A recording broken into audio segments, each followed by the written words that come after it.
Bismillahirrahmanirrahim. Assalamualaikum warahmatullahi wabarakatuh.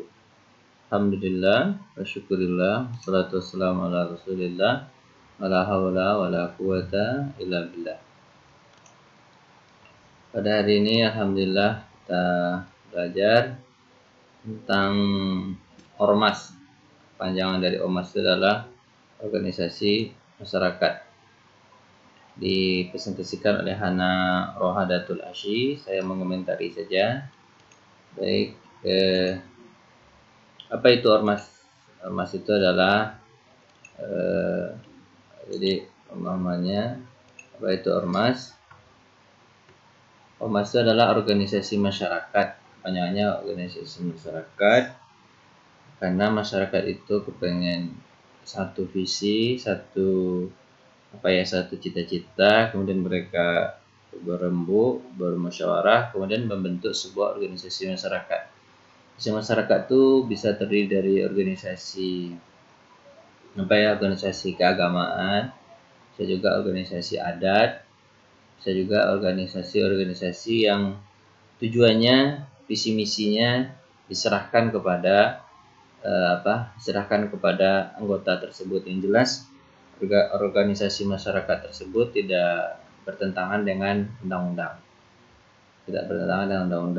Harus mensupport undang-undang tersebut. Maka organisasi masyarakat itu diizinkan untuk didirikan. Tapi kalau melanggar undang-undang biasanya dibubarkan. Itu kan? Kemudian apa tujuan organisasi itu? Tujuan organisasi itu adalah berkhidmah untuk masyarakat. Khidmah atau untuk melayani masyarakat. Beda ya dengan CV atau PT gitu. Kalau CV atau PT itu kan tujuannya adalah mencari keuntungan gitu kan. Orang yang kolaborasi mencari keuntungan. Kalau ini bukan mencari keuntungan, adalah untuk berupa sosial ya. Berupa sosial. Organisasi masyarakat itu rata didirikan adalah untuk sosial gitu. Kalau ada juga LSM, Lembaga Daya Masyarakat, itu juga ada begitu ya. LSM itu organisasi masyarakat untuk bergerak di dalam masyarakat. Oke, mari kita lebih lanjut mempelajarinya. Jadi ormas itu sejarahnya nanti kita akan bahas, tujuan pendirian fungsi ormas, asas atau ciri-ciri ormas tertentu, kemudian ormas yang ada di Indonesia. Baik, pembahasan pertama adalah kita akan belajar sejarah ormas. Ada namanya Jamiatul Khair. Jamiatul Khair ini didirikan 1905 ya. Yang terkenal gurunya adalah dari Sudan, namanya Syekh Ahmad Surokati dari Sudan. Ini tempatnya sekarang di mana masih ada tuh Jamiatul Khair ini, di mana itu ya, di Tanah Abang. Ini guru-gurunya luar biasa. Dia bergerak di bidang apa nih? Ya, bergerak di bidang pendidikan ya. Guru-gurunya dari luar negeri itu, dari orang Arab tuh, Tunisia, Sudan, Maroko, Mesir. Tapi ini mengenakan bahwa sebenarnya orang-orang Arab datang ke Indonesia itu untuk mensejahterakan masyarakat Indonesia. Malahan mereka melawan pemerintah Belanda yang semena-mena gitu. Dan dia juga non Muslim ya. Ini orang Islam. Jadi sebenarnya kalau ingin berteman itu baiknya ya dengan orang Islam gitu. Orang Islam itu dulu kita pernah dijayakan oleh orang-orang Arab itu. Dulu sebelum kita merdeka dulu ya, tahun 1300-an ya, 1300 Masehi itu sudah didirikan kerajaan-kerajaan Islam. Seperti kerajaan Aceh itu, atau kerajaan ini dulu Samudra Pasai. Kemudian pindah ke kerajaan Malaka. Malaka dulu daerah Indonesia itu kan, masuknya Nusantara. Malaka sekarang masuk Malaysia kan. Kemudian pindah lagi ke Aceh Darussalam, ada lagi setelah habis Samudra Pasai, kemudian Aceh Darussalam ke bawah dikit. Kemudian nanti pindah ke Jawa, pindah ke Palembang, itu namanya kerajaan Sriwijaya. Sriwijaya itu terbagi dua itu ya. Ada Sriwijaya Hindu-Buddha, ada Sriwijaya Islam itu. Kerajaan Sriwijaya Islam di Palembang. Gitu kan? Kemudian Kemudian nanti ada kerajaan di mana? Di Demak ya. Demak, kerajaan Demak nanti berubah jadi Pajang, kemudian menjadi Mataram yang besarnya itu adalah kerajaan Mataram Jawa ya. Jadi Mataram itu dua itu ya, ada Hindu Buddha dengan ada Islam. Setelah hancur Mataram Hindu Buddha digantikan oleh Mataram Islam gitu. Sampai nanti kerajaan Darussalam, Brunei Darussalam itu dulu musuh Indonesia itu. Brunei Darussalam nanti di bagian apa? Di Kalimantan itu kan. Di Sulawesi banyak kerajaan kita tuh. Ada namanya apa? Kerajaan Sulawesi itu eh, Ternate dan Tidore di Maluku ya. Ternate dan Tidore. Dan banyak kerajaan-kerajaan kecil yang lain yang rata-rata itu didirikan oleh orang orang Arab gitu.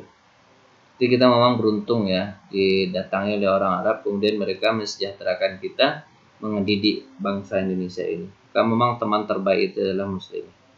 Ini Jamiah Khairiyah didirikan. Kemudian siapa lagi?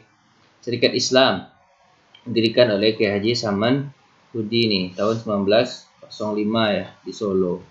Dan organisasi ini bergerak di bidang keagamaan serta bertujuan untuk meningkatkan taraf hidup. Ini awalnya Serikat Dagang Islam ya, dagang untuk mendirikan taraf kehidupan, kemudian diganti dengan Serikat Islam dan menjadi partai politik juga.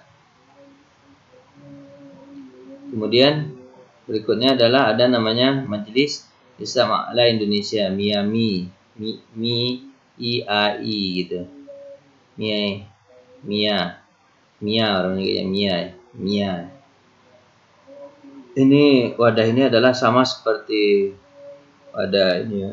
MUI juga gini. Misalnya semua organisasi masuk dia ke dalamnya. Masa masuk ke dalam MIAMI itu adalah ada Muhammadiyah seperti MUI sekarang kan. Ada Muhammadiyahnya, ada NU-nya, ada Irsyadnya. Irsyad ada Partai Serikat Islam Indonesia.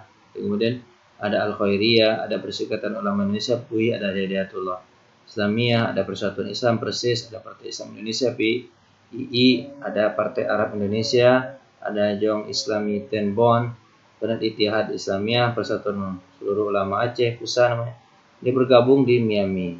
Akhirnya nanti Miami dibubarkan ya tahun 1943 ya, oleh Belanda. 34 oleh Belanda. Pada awalnya Miami hanya menjadi koordinator untuk sebagai kegiatan, tapi kemudian berkembang menjadi wadah yang mempersatukan para umat Islam di tanah air menghadapi politik Belanda. Itu Masyumi ini kan partai politik ya, kemudian dibubarkan setelah dibuka Miami 1943 ya, 1943 oleh oleh Belanda. Kemudian akhirnya Masyumi berdiri gitu kan. Didukung oleh Jepang ketika itu berdiri Masyumi, dan ini jadi partai politik nanti dibubarkan juga oleh Soekarno ini Masyumi ini. Lanjut ya, Nahdlatul Ulama NU, kita tahu ya NU didirikan oleh ulama-ulama di Surabaya ya. Surabaya itu Jawa Timur ya, Jawa Timur tahun 1926. Sebelumnya ada Muhammadiyah nggak ya? NU dulu ya, 1926 sangat banyak pondok pesantren terbesar yang mendirikan NU nya. Pesantren didirikannya dari SD, SMP, SMA. Sampai sekarang NU juga ketika itu bergabung juga dalam Miami. NU ini akhirnya terlibat dalam politik ini. NU kan bergabung di MIA ya, NU. Dapat NU juga. Ini Muhammadiyah nih.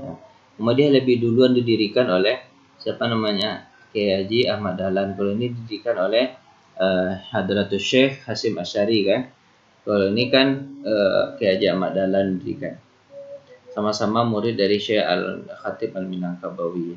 Kondisi umat Islam sedang berada pada titik rendahnya. Hampir seluruh rakyat ketika itu mengalami keterbelakangan pendidikan, maka didirikan Muhammadiyah. Muhammadiyah bergerak di bidang pendidikan ya, bidang pendidikan. Sampai sekarang. Masuk ekonomi, sosial, kesehatan juga ada rumah sakitnya, kan? Pendidikan yang lebih terkenal ya. Lanjut.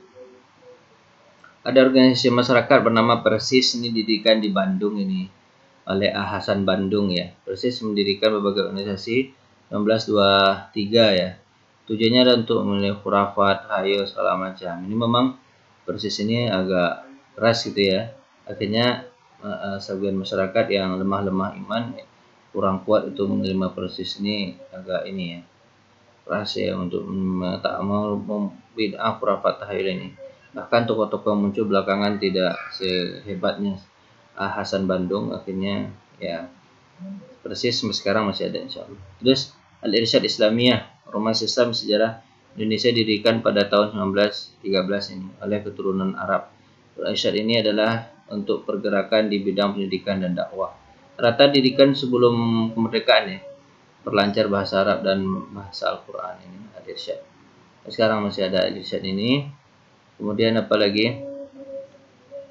Ada Persatuan Islam PUI, namanya PUI, gabungan dari dua organisasi yaitu Perserikatan Umat Islam dan Organisasi Ittihad Islamiyah. Ini PUI ya.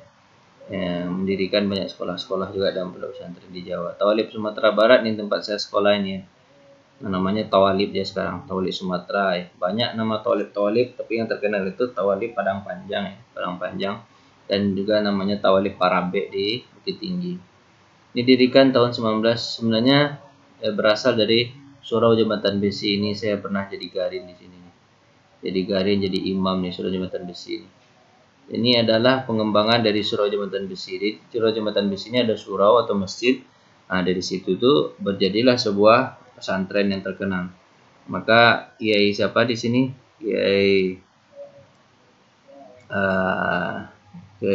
pakai apa? Zarkashi yang mendirikan Gontor yang belajar di Sumatera Tawalib ini.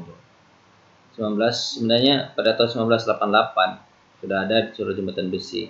Tapi pesantrennya itu ada tahun 1911 sehingga menjadi organisasi pendidikan yang lebih modern dan teratur. Sampai sekarang alhamdulillah Tawalib Sumatera ini atau Tawalib Padang Panjang atau Tawalib Parabe sekarang masih ada yang didirikan oleh ayahnya Buya Hamka, Abdul Karim Amarullah, Syekh Abdul Karim Amarullah, ayahnya Buya Hamka yang mendirikan. Kemudian lagi ada organisasi Persatuan Tarbiyah Islamiyah Perti, ini juga di Sumatera Barat ini ya. Buka di Minangkabau mendirikan Perti pada 20 Mei 1930. Sumatera Barat. Bidang usaha Perti adalah pendidikan dan dakwah. Dan tidak demikian Perti juga pernah terjun ke politik partai namanya Partai Perti ya. Masih ada beberapa organisasi lain pada masa itu. Jadi masih ada partai. Kemudian Cendekiawan Ikatan Cendekiawan Muslim Indonesia ICMI yang didirikan oleh Habibie ya tahun 1990 ya. Sekarang ICMI alhamdulillah sekarang masih ada. Kemudian apalagi tujuan organisasi itu meningkatkan partisipasi kebudayaan masyarakat, memberikan pelayanan pada masyarakat, menjaga nilai agama dan kepercayaan terhadap Tuhan Yang Maha Esa, melestarikan dan memelihara norma-norma nilai moral, melestarikan sumber daya alam lingkungan, mengembangkan kesejahteraan muslim, menjaga pemelihara dan memperkuat persatuan. Itu tujuan ini ya. Fungsinya adalah melihara dan memas nilai etika dan tadi sudah disebutkan ya, budaya masyarakat, menyalurkan aspirasi, pembinaan, pengembangan, kegiatan organisasi. Sifat organisasi itu tidak bertentangan dengan Pancasila ya, dasar Republik Indonesia, meski ormas itu dapat mencantumkan tentu mencerminkan kehendak, tapi yang jelas tidak bertentangan dengan Pancasila dan Undang-Undang Nomor 45. Hal ini tentunya berbeda dengan kebijakan ormas di masa silam yang menjadikan seluruh ormas berasaskan Pancasila ya pada masa Soeharto ini. Soeharto seluruhnya Pancasila, tapi sekarang tidak harus berasaskan tapi mendukung Undang-Undang 1945 sebagai pemersatu Indonesia ini. Sementara itu kegiatan ormas tentu harus dibedakan. Nah, ormas yang ada ini yang lebih banyak itu ada Al-Irsyad, yang didirikan orang Arab tadi kan, Ittihadiyah, Al-Wasliyah. Wasliyah ini di mana di Medan yang didirikan, Dakwah Islamiyah, kemudian Dewan Masjid Indonesia masih ada sekarang, Forum Umat Islam FUI, Forum Pembela Islam FPI.